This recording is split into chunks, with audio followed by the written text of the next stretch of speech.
The elite bosses.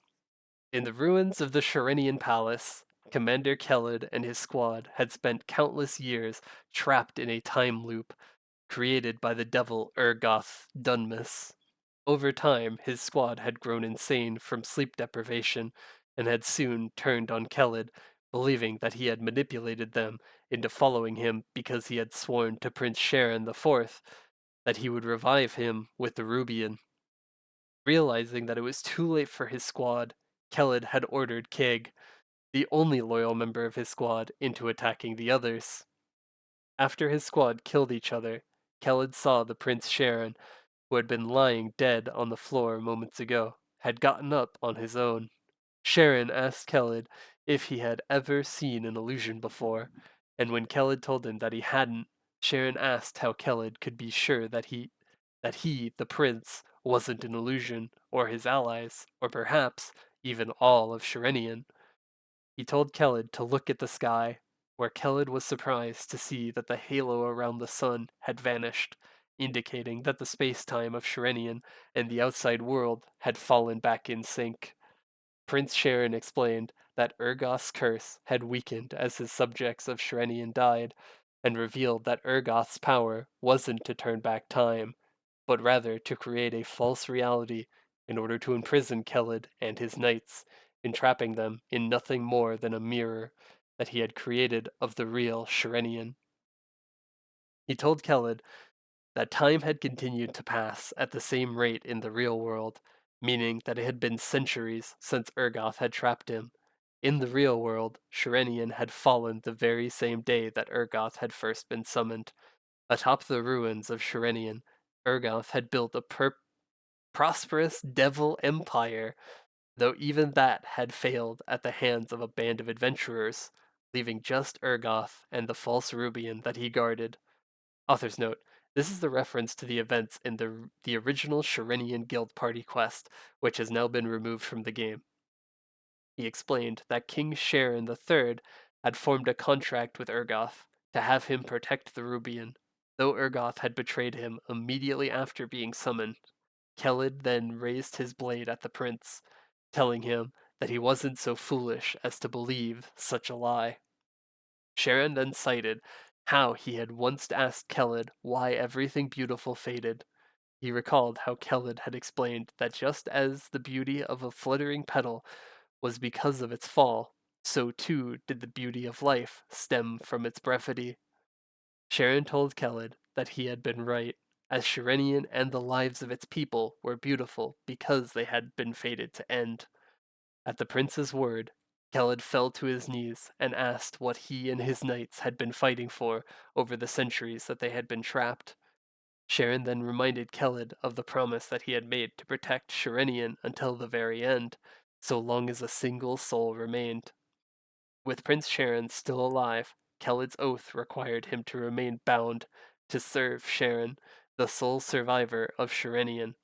Prince Sharon then gave Keled the Rubian and told him that he could use it to revive his commanders.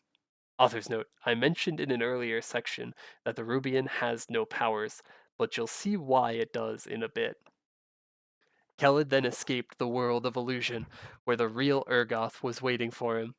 Having fought Urgoth over and over for centuries, Keled easily killed him and took the Rubian. Soon after, 5 explorers, Mog, Khalid, Julie, Coleman, and Freya, arrived at the ruins of Shirenian, intent on finding lost treasure. There, Keled greeted them and told them his story. He then used the Rubian on the explorers and told them to claim the treasure that they had come seeking, the treasure of eternal life. With the power of the Rubian, Keled fused the explorers' physical bodies with the souls of his fallen comrades.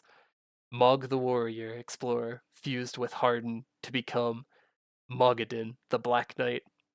Khalid the magician explorer fused with Ayn to become Kaline the Mad Mage. Julie the bowman fused with Ryan to become Jurai the Vicious Hunter. Coleman the Thief Explorer fused with Keeg, a robotic arcane construct of Shirenian, and became CQ-57, the Rampant Cyborg. Freya the pirate explorer fused with Ed and became Freyed, the bad brawler. Keled fused with the fallen body of Urgoth Dunmis to become Guard Captain Darknell. Darknell and his knights then pledged eternal loyalty to Prince Sharon, who revealed himself as the White Mage in disguise. Author's note: as these events are now happening in the present day, the White Mage had already fallen, and so this is actually the Black Mage who chose to appear in the form of the White Mage, since the White Mage looked pretty similar to Prince Sharon. I'm guessing that he was hoping to subliminally influence Kellen's weakness or his weakened mental state in order to manipulate him into servitude more easily. Though we don't know at what point he decided to start impersonating Sharon, the fact that the events of Sharinian predate his birth implies that he became aware of the time loop after becoming the Black Mage. He also infused his transcendent powers into the Rubian, as otherwise it really was just a common gem all along. In KMS, Darknell's name is actually Dunkel, which is the German word for dark. I feel like this fits better than Darknell, as it matches the Postman 2, I think that's how you pronounce that, that all of the elite bosses get by combining their names, with Dunkel becoming coming from Dun in Urgoth, Dunmis, and Kel from Keled. Darknell and his knights then became known as the elite bosses, pledged to serve the Black Mage as his eternal servants. Sometime later, Hilla and Will had a conversation about the purpose of the elite bosses. Hilla accepted that over the course of hundreds of thousands of battles and pledges, a soul could be refined into one of incredible power. However, by mixing in the power of a transcendent, the Black Mage had created monsters and asked what use he could possibly have for such unthinkable puppets or unthinking puppets. Will told her that given the Black Mage's ability to see the future, he had likely created such powerful monsters because he had anticipated that an enemy with similar strengths would one day arise, to which Hilla told him that she could scarcely imagine such a foe. Though he didn't tell her, Will also realized that it meant that the elite bosses would be unimpeachably loyal to the Black Mage, incapable of betraying him under any circumstances. Soon after, the Black Mage entrusted Will with ensuring that the child of Rhine would never awaken as the new transcendent of time.